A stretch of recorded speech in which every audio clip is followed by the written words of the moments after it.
Hey everyone, Couch Investor back to another Tesla weekly video for today. I hope you're all having a wonderful weekend so far. So, pretty good week, at least pretty good end of the week for Tesla, ending pretty strongly on Friday. Of course, the overall market was pretty green on Friday as well, whether it's because of Apple, which by the way we covered on this channel. Don't be fooled by the iPhone sales number. If you want to watch that video, it's going to be top right corner, or maybe because of the strong job report. Now, strong job report might mean that the Fed might continue to raise rates, although that might be a mistake. Only time will tell. Now, with regards to Tesla, as always, we're going to go over the weekly numbers from China, from Europe, some news regarding the Cybertruck as well. And then at the end of this video, I'll go over the chart and see what's happening there. If you're interested in all of that, sit back and relax. Maybe hit that thumbs up button, subscribe if you have not, would really appreciate that. If you want to support me even further, do check out the link down in the description and in the pinned comment to get the top 10 best stocks to buy now, or go to fool.com/couchinvestor. Alright, so as always, if you're familiar with these videos, you know that Piloli Roland Percher will pop up on the screen. So we've got some news out of China. So the wholesales numbers for April were 75,842 units. So pretty strong month of April. Now in the past, the month of April has been taking a big hit. As you can see here, 2020, difference between March and April is 64%. Then in 2021, negative 27%. 2022, well, almost down 100%. And then for 2023, we are down from March to April, but just 15%, which would be promising. And if we continue here in China, so the Tesla sales in China by month and quarter, we are starting the quarter pretty strong. Now, of course, in Q1, we started the quarter pretty strong as well, but then the second month was a bit weaker. And so we ended that quarter a bit less than in Q4, but so far, so good in my opinion.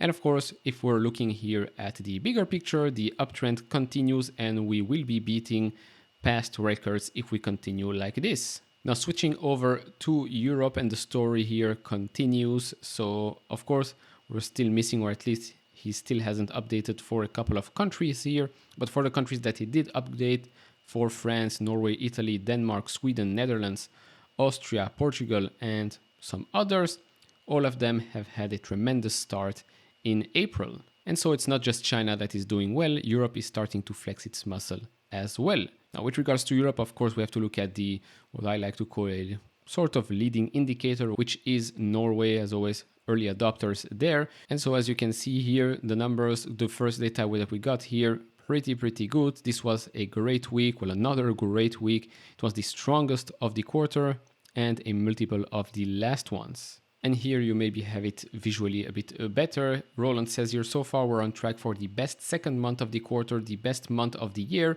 and the best quarter ever. May is almost beating April after just 1 week. And also more news here out of Germany. So this week Tesla started production of the small Model Y with front and rear casting and BYD battery in Germany.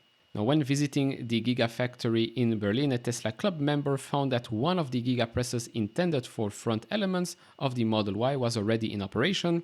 Another 3 were to produce rear parts, another 2 were being prepared. According to plans, a total of 8 of the die casting machines are planned. Now, with regards to the announcement of BYD, this brings a 4th battery supplier for Tesla into play alongside Panasonic, LG Energy Solutions, and CATL. So after looking at all of these numbers, does that look like a company that is struggling with demand here? Is that a company that is struggling with the lack of advertisement? My answer here is no. Now, continuing here now with regards to the Cybertruck. So it was reported that Tesla ordered Cybertruck parts worth more than $227 million from Seoyoung. Oh, I can't even pronounce the last thing here, so I'm not going to butcher that name. The South Korean company confirmed the order recently. So that company manufactures automotive interior parts such as door panels, bumpers, seats, headliners, rear parcel shelves, package trays, screen assemblies, and pillar posts. Now, that same company rented a factory in Monterrey, Mexico for about 13 billion won, more than $9 million, to produce Tesla Cybertruck parts. The company plans to dispatch expats to make Cybertruck parts in Mexico as early as June. So pretty close to where these Cybertrucks will be produced. Now, going across the world and down under, we have some more numbers here out of Australia. So Australia EV sales hit record 8% in April as Tesla nearly snatches top spots. Now, if you want to know who got the top spots, so the top selling April models include the Tesla Model Y, which was outsold in the EUV segment by the Toyota RAV4. So number 1, Ford Ranger, then number 2, Toyota Hilux, Toyota RAV4 is number 3, and then Tesla Model Y, number 4. Now, so far, Tesla has sold 14,083 EVs in Australia, which exceeds Tesla's 2021 total national sales. Now, if we look at the pure EV front, the best-selling vehicles include number 1, Tesla Model Y, number 2, Tesla Model 3, number 3, BYD Atto 3. Expect these names to continue to dominate the top 3 spots across the board.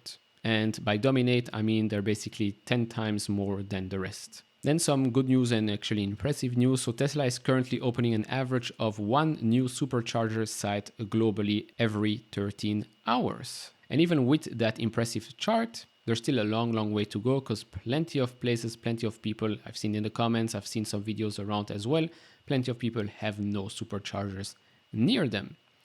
Now, just an FYI, I've been browsing on the internet, on YouTube, etc., watching some videos that aren't really pro EVs from politicians, from other people's, etc., etc. And let me tell you this, still a lot of people get bad information when it comes to EVs, its battery, what happens in the winter, what happens in the summer, energy plans, storage, etc., etc. A lot of misinformation, or maybe people that aren't just educated on the matter.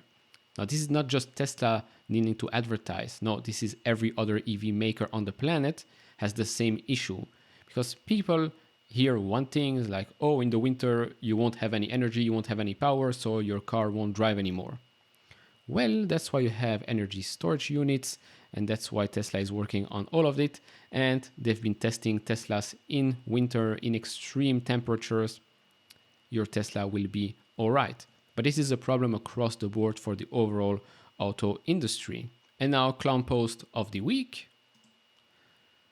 goes to a billionaire that most of you probably know already. He's the biggest individual investor in Tesla and the third largest shareholder of Tesla, which is Leo Kogwan. So he tweeted out here a retweet actually of Matthias' tweet back in December. So Tesla is a 20-year-old big boy, no longer a startup company, yet it grows like a startup.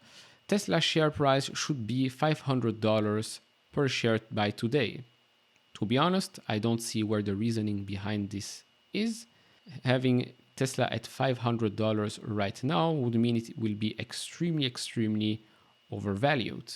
He continues by saying, do you think the one should be re-elected as a director or even a CEO of Tesla based on his poor performance of the last 2 years? Talk about being short-term minded. The last 2 years, yeah, because we didn't have a pandemic or something. No, maybe look in the last, 10 years or so. Maybe he's one of the main reasons why you are a billionaire right now. I don't know. Should he be awarded another stock option for his poor performance? He is a rare genius startup guy, but is he a genius CEO of 20-year-old S&P big boy company? Again, clownish comments here. He's running 3 big boy companies and 3 startups simultaneously, simply beyond human capabilities. Well, he has been doing this for a while, and I didn't hear this guy whining before when the stock was going up and up and up. And of course, I totally agree here with the guy with 3 first names. The performance of Tesla stock has nothing to do with the performance of Tesla, the company. Because for all of you that have been following Tesla, the company, you know that Tesla today is in a much better position than Tesla 2 years ago. And Tesla 2 years from now will be in an even better position than Tesla today. The business will perform quite well. It's continuing to perform and exceeding expectations. The stock will do whatever the stock will do in the short term. In the long term, the stock price will follow the business performance. Of course, short-term thinkers, whiners, maybe people that are leveraged, they'll always cry when in the short term things aren't going their way. That's just the way it is. Now, before we conclude this video, let's have a look at the graph. So Tesla finishing the week quite strongly. Now we are just under that 20-day moving average, of course, in a much better position than last week. Of course, in next week, we can continue to have a green candle here. We might be seeing a little reversal. As for the MACD, we're still pretty close here to going into bearish territory, but right now still bullish, but keep an eye on that. RSI, pretty neutral there. Again, look out next week what's going to happen. Can we go and test that 50-day moving average? We'll have to wait and see, but right now, pretty good week. Strong finish on Friday. Can't really complain. And so to conclude, all in all, pretty boring week for Tesla. The stock will do what the stock will do. The market will do what the market will do. But as you've seen from the numbers, the business is doing pretty well without any advertising, with all the demand fears, etc., etc. I think we're in for a promising quarter. But of course, do share your thoughts down in the comments below. If you enjoy this type of videos, leave it a thumbs up, subscribe if you have not, and I see you all in the next one. Bye bye.